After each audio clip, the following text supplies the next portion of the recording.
heading into that kind of season, aren't we, where we are going to be struggling with really cold nights and really cold days as well, and a lot of illnesses flying around. Have you succumbed to the dreaded flu season yet? Well, health officials are warning there is a particularly nasty strain around this year, and it's affecting us about a month earlier than it usually does. And of course, that's increasing the pressure on the NHS at a time when it is already gearing up for its busiest period. All day today, the BBC in Cumbria is looking at how the county's health services are preparing for winter.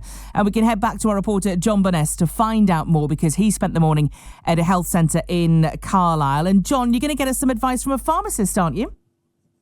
That's right, Steph. Yes, that's coming up next. I've just popped into the cafe on site, actually. I've been speaking to one of the very happy patients, actually, who was talking about the service he's been getting. So we'll hear from him a little bit later on, I hope. I've come to Carlisle Healthcare, its new purpose-built centre off Eden Way in Carlisle. It's a big building. It's a big health centre. It's got 25 GPs in total, or the equivalent of, and there's lots of other medical professionals caring for more than 40,000 patients. And if you think about that, it's more than half the population of Carlisle, so it's a lot of people. As we were hearing earlier from one of its GPs and its clinical director, Dr. Robert Westgate, there's a whole range of people that we can turn to as patients to get the help we need in the coming months.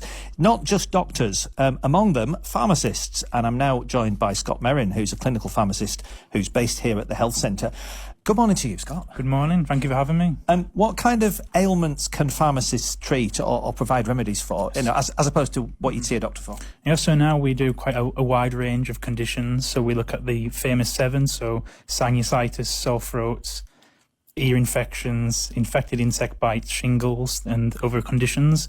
There is other minor ailments such as coughs and colds, skin infections. We can look at those, and acute pain relief as well. We can offer advice on all types of conditions, and if we deem it necessary, we can manage it in the pharmacy, and if we need to refer on to other clinicians, then by all means we can do that for you. So you're a very good first step really to approach. Yeah, it's a good way of getting more patients to be seen quicker, utilising all the resources that are available to the community. We liaise with the GPs, and if we need to escalate further, then by all means we can do that as well, just to ensure that patients get the right care in the right place at the right time. And I mean, you work here as your sort of day job or your main job, but you also do a little bit of work now and again in various community pharmacies. So you pop up around, different places in Cumbria doing that. No, that's right. So I'm based primarily at Carlisle Healthcare as a pharmacist prescriber, so I can prescribe medicines from the GP perspective. But yeah, and I also work part-time in the community pharmacies as well. So seeing a variety of patients in 2 different care settings. So essentially working with 2 different hats on, so which is great. We're great for patients. And as a patient, I mean, people's default position has often been that, they would expect to see a doctor if they feel they need it, as it were.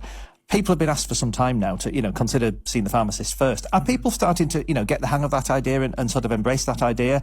Or do you think there's still a long way to go to kind of change people's attitudes a bit? So I think there's always been that stigmatism of wanting to see a doctor for every condition. But pharmacists are very well placed at the centre of the community to offer help on a variety of ailments. We can offer advice on medication use, how to keep fit and healthy. We also offer management for acute infections. So I think the stigma's changing, and because we're more visible now in the pharmacies doing more services, it's a lot better for the patients on the whole. And as we get into winter time, traditionally it's the kind of time that people, I suppose, expect to get colds, flu, those sorts of things, or just generally feeling a bit stuffed up and, a bit under the weather.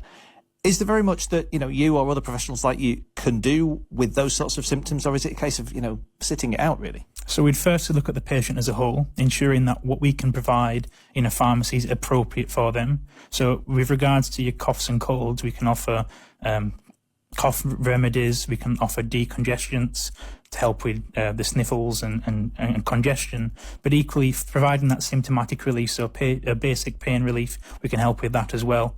So really, it's being a pharmacist, it's great to see patients come to us first, but equally allowing them to come forward with any ailment they've got, and we'll deem if we can manage them, we definitely will do that.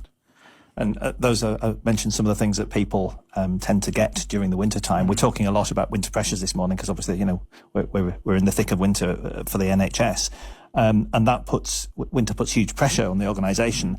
Is it a time when it gets so busy that you approach it with a bit of a sense of dread? Our winter's here and it'll be a bit of a nightmare. So I guess we always accept that winters is going to be the most busiest time of the year, as approaching Christmas with regards to prescriptions.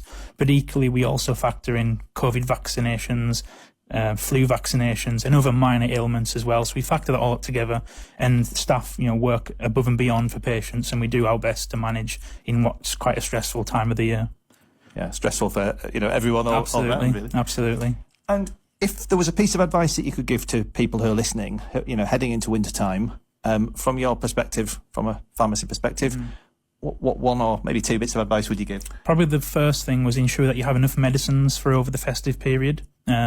Pharmacies do go through a period where some are open and some aren't, so it's ensuring that you do have enough medicine to last over the Christmas period. Those that pharmacies are open, please come in and see us. If you have any ailments, any conditions that we can manage, then by all means we will. And obviously there is appropriate healthcare providers open over the Christmas period, so we can also signpost and refer you on to them if we need to do that. So it's about thinking ahead, really, so you're not having to divert away from your turkey to go and get some medicine. Absolutely, yeah, absolutely. OK, well, Scott Merrin, clinical pharmacist here. Thank you very much indeed for coming and chatting to me this morning.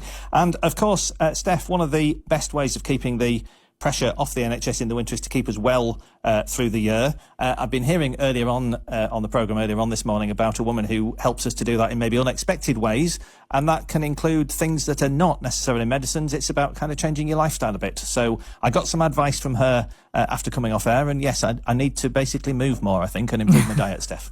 So do I, John. So do I. Thank you very much, John Bunnes there. We will be crossing back to John a little bit later on as well. He has been at this same GP practice all day for us and speaking to some fascinating people as well, talking about how our NHS has to get ready for the busy few months ahead, because we're told it is going to be a really busy one. We're told that the flu season could be one of the worst in a couple of decades, I think it is. That's the prediction. We hope that was a worst case scenario, of course. But yeah, so we're just looking at the pressures that our NHS face and the different ways that they try and handle it and make sure that the service is there for everybody who does need it as well. So back with John Bunnes in just a few minutes' time. Right, it is just after...